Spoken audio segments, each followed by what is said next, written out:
Oh my God, Megan, are you serious? You're having your wedding at the Centennial Hotel? That place where all the celebrities stay? There's no way, I don't believe it. Hello to you too, Katrina. Looks like Mom went and spilled the beans to you, huh? Yeah, she told me, but I don't believe it for 1 second.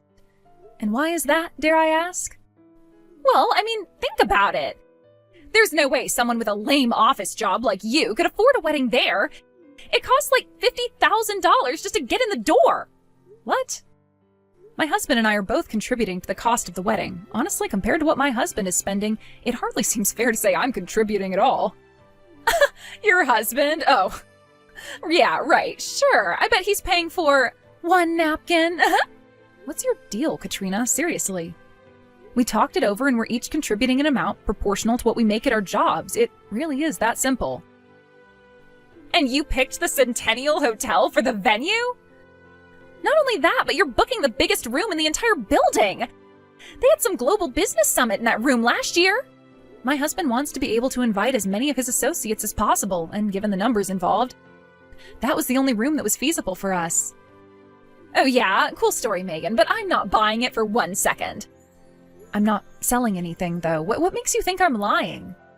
Do you have to ask me? For crying out loud, Megan, you know exactly why I know you're lying. I can see right through your little game. You and I both know that you're jealous that my husband makes enough money to rent a high-rise apartment downtown.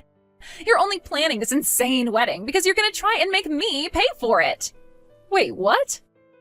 I don't need a single penny from you. My husband and I can pay the full cost of the wedding we planned with no problem whatsoever.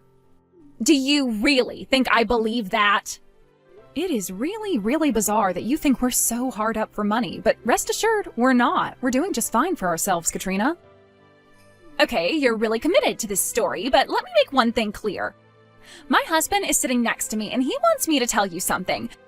We will never, ever loan you any money for the wedding or anything else, so don't bother asking. Get it? So save yourselves and us a lot of shame, and just give up already.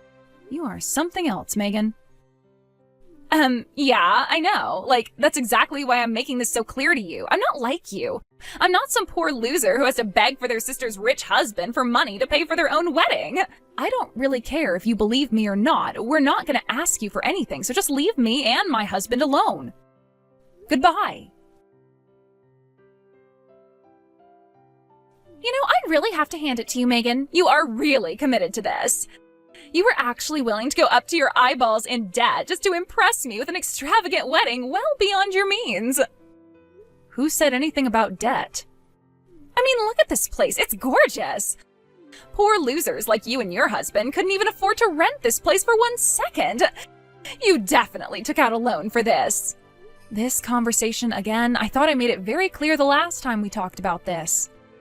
We are not poor. We did not take out a loan for this wedding. We paid in cash. We have enough money at our disposal to pay for this wedding without having any long-term impact on our finances. Nah, you're lying. Everything I know about you says you could never afford a wedding like this. So, what, did you put up as collateral for the loan? Your kidneys? Once again, we did not take out a loan.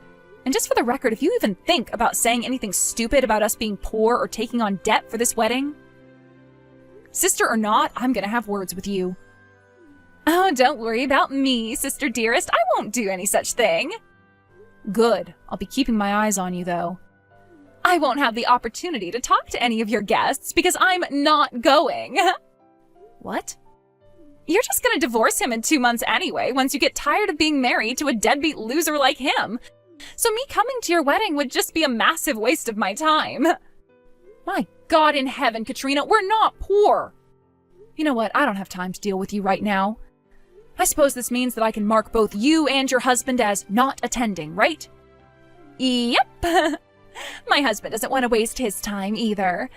Just last night he said, what's the point of even going further in debt to hide the fact that you're broke? It's so humiliating being related to someone like you. Uh-huh. So yeah, I'll mark you both as not attending then. I'll have to call the caterer to cancel your meals.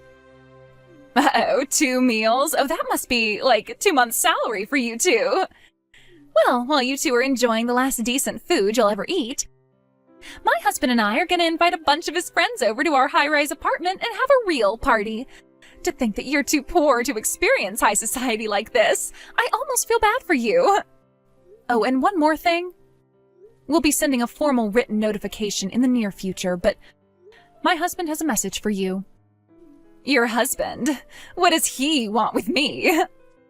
Is he going to send me a sternly worded letter begging me to stop making fun of him for being a complete loser? You're living in room 905, right? You're 3 months behind on rent? Huh? As per the rental agreement, if a leasee becomes 4 months or more behind on rent, the lessor has the right to unilaterally terminate the lease, which is exactly what we're planning to do. So I recommend you pay your rent as quickly as possible. Wait, what?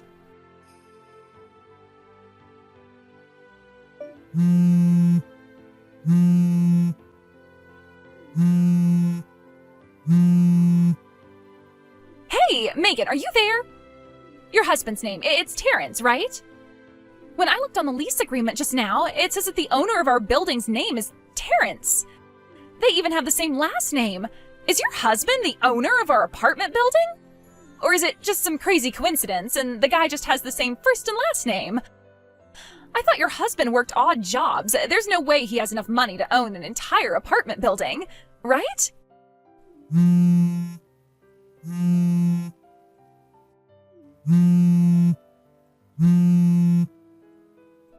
Megan, I know you're there. Answer me.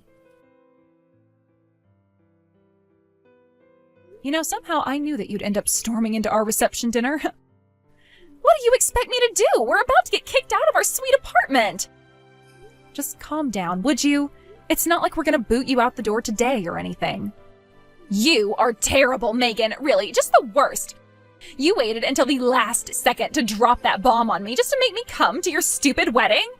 You should be grateful that I went to the trouble of getting a rental dress for you so you didn't have to wear your pajamas for the whole dinner. This is the worst. Now everyone thinks that I'm some poor loser like you are, or, well, that I thought you were. I've never been so humiliated in my life. Katrina, I think you probably didn't notice, but the CEO of the company you work for is here with his wife. What? He was here? Seriously? Yep, he and Terrence were classmates in college. He was aware that my sister worked for his company and was looking forward to meeting you. So imagine his surprise when he got here and saw that your seat was empty. Terrence was worried that it might have some negative repercussions on your career aspirations if you weren't here, so he decided he would drop the fact that you were 3 months late on rent in order to get you to come to the venue, and lo and behold, it worked like a charm. Why didn't he just tell us normally, through the mail or something? Why wait until today? How to put this?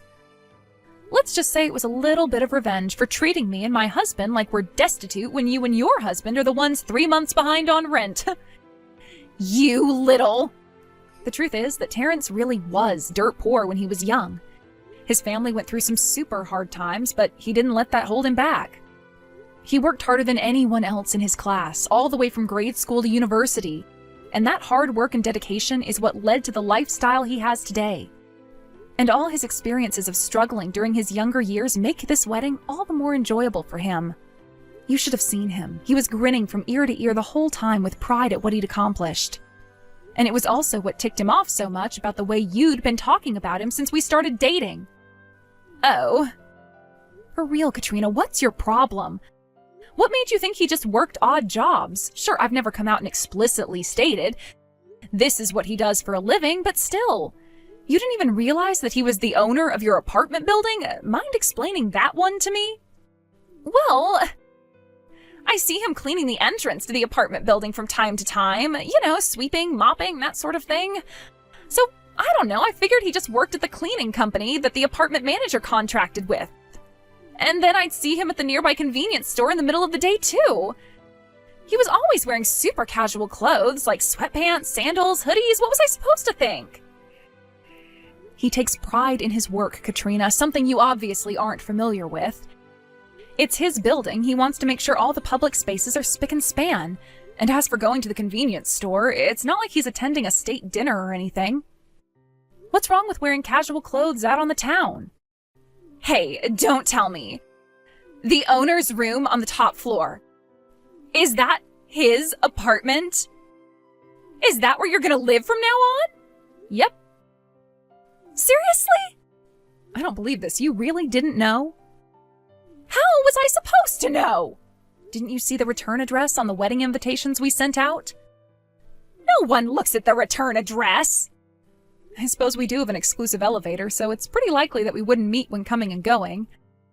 And since we work different hours, we'd obviously never meet on the way out the door in the morning or in the evening. But still, really? Kinda insane that you never noticed. It's not fair. It's not fair! Why do you get the sweet life? I quit my job! What? Why? Because it sucked, that's why. Ever since I found out that the CEO is friends with my brother-in-law, it felt like I was being watched all day.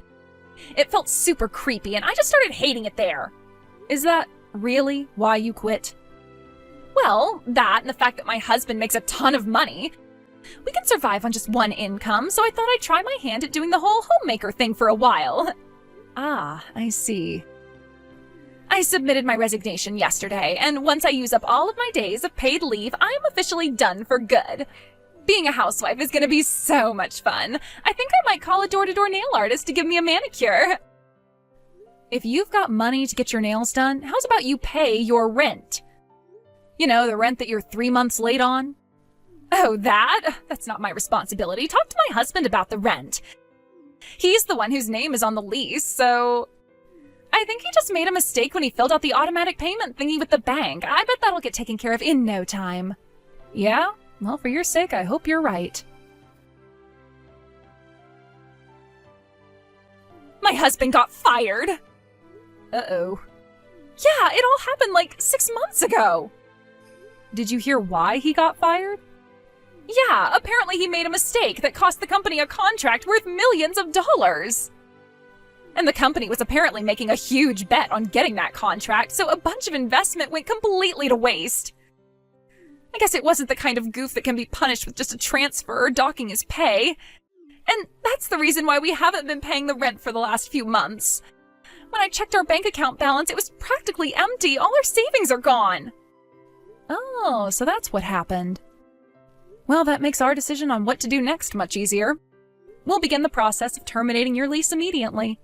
Oh no! You'll receive a formal notice in the mail within the next few days.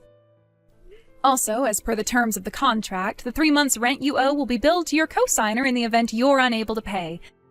So I suggest you contact them as soon as possible to let them know. No! You can't do that! Why do you think I texted you just now? I need your help, Megan! Sorry, Katrina. But this isn't personal, it's just business. Sister or not, as the owners of the apartment building, we have no choice but to take actions that are in the financial interest of the business. Please! We can't have the word getting out to our other tenants and potential new ones that we're lenient on late rent payments, so no. You won't be getting any special treatment. Terrence personally told me that. He did? This is the worst. My high-rise apartment, it's gone. Now I'm gonna have to live somewhere poor people live, like a regular apartment. Seeing as you're both unemployed now, even that might be a bit too optimistic.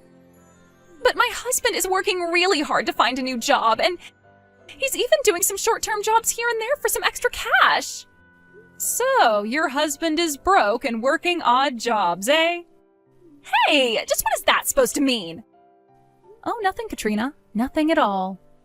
You're just a... Oh, why is this happening to me? Soon afterward, Katrina went groveling to the company she had just resigned from and begged them to take her back. However, she never was an employee in good standing, so they promptly turned her down. Her husband did get some money in severance from the company that fired him, but that was all used up already, and her final paycheck from her company was garnished to pay their late rent. Terrence worked swiftly to have them evicted from the apartment. As for where the newly homeless and newly unemployed couple moved to next, it seems that they moved into the employee housing for a company they were referred to by their co-signers, her husband's parents. The day they were evicted, a black-paneled van was waiting for them out in front of the building. They were encouraged to get on by several large men that got out of the van, and the van swiftly drove off toward the outskirts of town. My understanding is this company has a very successful employee training program. So hopefully the two of them will be whipped back into shape while they slowly chip away at the debt they now owe.